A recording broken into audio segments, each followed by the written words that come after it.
Bonjour les amis, j'espère que vous allez bien. On se retrouve aujourd'hui pour une nouvelle vidéo où on va parler du Nigeria. Vous savez tantôt, actuellement au Nigeria, il y a une liasse populaire, les populations se plaignent du fait qu'il y a une pénurie de carburant au Nigeria. Donc les Nigériens n'ont plus d'essence, mais également le prix du carburant au Nigeria a triplé. Donc aujourd'hui, on ne se rend pas compte d'une chose, c'est que le Nigeria est le premier pays producteur de pétrole en Afrique. Mais il y a pénurie de pétrole au Nigeria et le prix du pétrole au Nigeria a triplé. Comment est-ce qu'on peut expliquer cela? Moi personnellement, quand je pense que Bola Tinubu voulait attaquer le Niger, voulait remettre Bazoum au pouvoir, je me demande quand est-ce que les présidents africains vont comprendre qu'ils doivent d'abord s'occuper de leur population. C'est-à-dire, tu es prêt à attaquer notre pays, pourtant ton pays souffre, crève. Et laissez-moi vous dire que depuis que Bola Tinubu est arrivé au pouvoir au Nigeria, ce n'est que de la merde. Ce n'est que de la merde et de la merde. Écoute ce petit reportage et on se prend juste après. Pour remplir d'essence leur véhicule, ces Nigérians patientent pendant des heures devant les stations-service du pays. Je suis censée être au bureau, mais je n'y suis pas, parce que j'ai dû venir ici pour acheter de l'essence. Je suis là depuis 6 heures du matin. Que le gouvernement nous aide. Nous les en conjurons. Une pénurie d'essence qui choque les habitants, car le Nigeria est l'un des plus gros producteurs de pétrole sur le continent. Mais pour la compagnie nationale pétrolière, les pénuries sont dues essentiellement à des difficultés logistiques. Elle assure les consommateurs de la disponibilité de l'essence, mais depuis l'arrivée au pouvoir du président Bola Tinubu il y a 1 an et la fin des subventions sur les carburants, son prix a triplé, rendant la vie impossible à de nombreux Nigérians. La monnaie nationale, le Naira, a également été fortement dévaluée. En février dernier, des milliers de personnes avaient pris les rues à travers tout le pays pour dénoncer ces réformes. Nos difficultés sont trop importantes. En tant qu'infirmière, je n'ai même pas les moyens de bien nourrir ma famille. Nous, les travailleurs, on souffre beaucoup dans notre pays. Alors nous supplions le gouvernement de nous aider afin que les choses s'améliorent pour nous. Le taux d'inflation a atteint 31,7% en février, soit son plus haut niveau depuis 30 ans. En août 2023, la fermeture de la frontière nord avec le Niger voisin en raison du coup d'état militaire qui a renversé le président Mohamed Bazoum a encore accentué les pénuries. Les prix des denrées alimentaires et des matières premières augmentent réellement et selon certaines analyses réalisées l'année dernière, de nombreux agriculteurs, en raison de l'insécurité, n'ont pas accès à leurs terres agricoles. Selon la Banque mondiale, en 2023, près de 39% des Nigérians vivaient en dessous du seuil de pauvreté, un taux qui devrait encore augmenter durant les 2 prochaines années. Comme tu l'as si bien écouté, actuellement au Nigeria c'est la galère. Bon, actuellement il y a une pénurie d'essence au Nigeria, mais apparemment le membre du gouvernement dit que c'est juste un problème de transport, de logistique. Donc il y a le carburant, donc bientôt les stations à essence seront approvisionnées en carburant.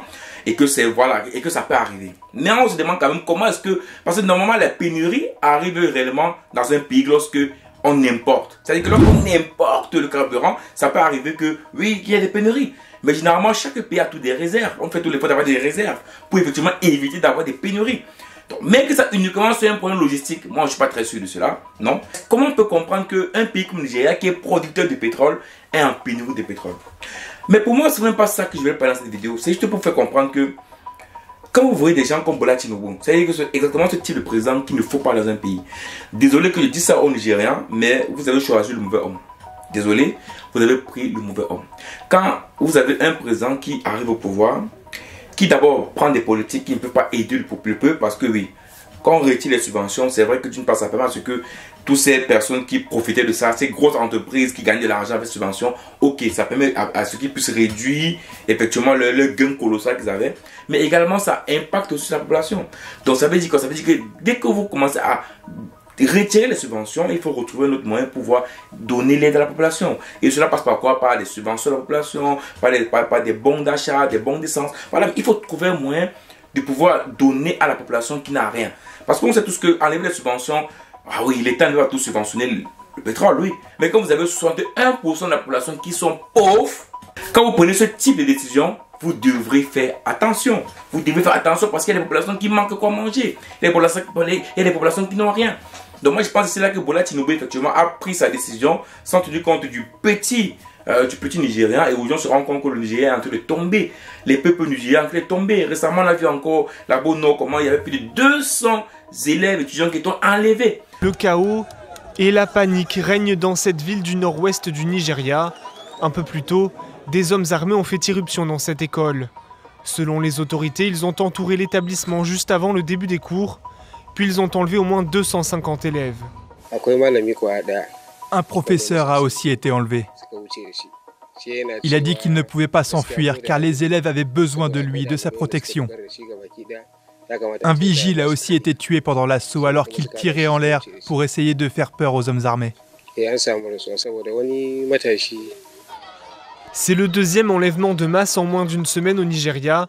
Les autorités disent avoir déployé des forces de sécurité pour retrouver les jeunes disparus. La plupart ont entre 8 et 15 ans. Amnesty International a condamné les enlèvements à Kaduna en appelant les autorités nigérianes à mieux protéger les écoles. Il y a 10 ans, le monde avait été sidéré par l'attaque d'une école à Chibok. Les djihadistes de Boko Haram avaient alors enlevé plus de 200 jeunes filles. Certaines d'entre elles sont toujours portées disparues.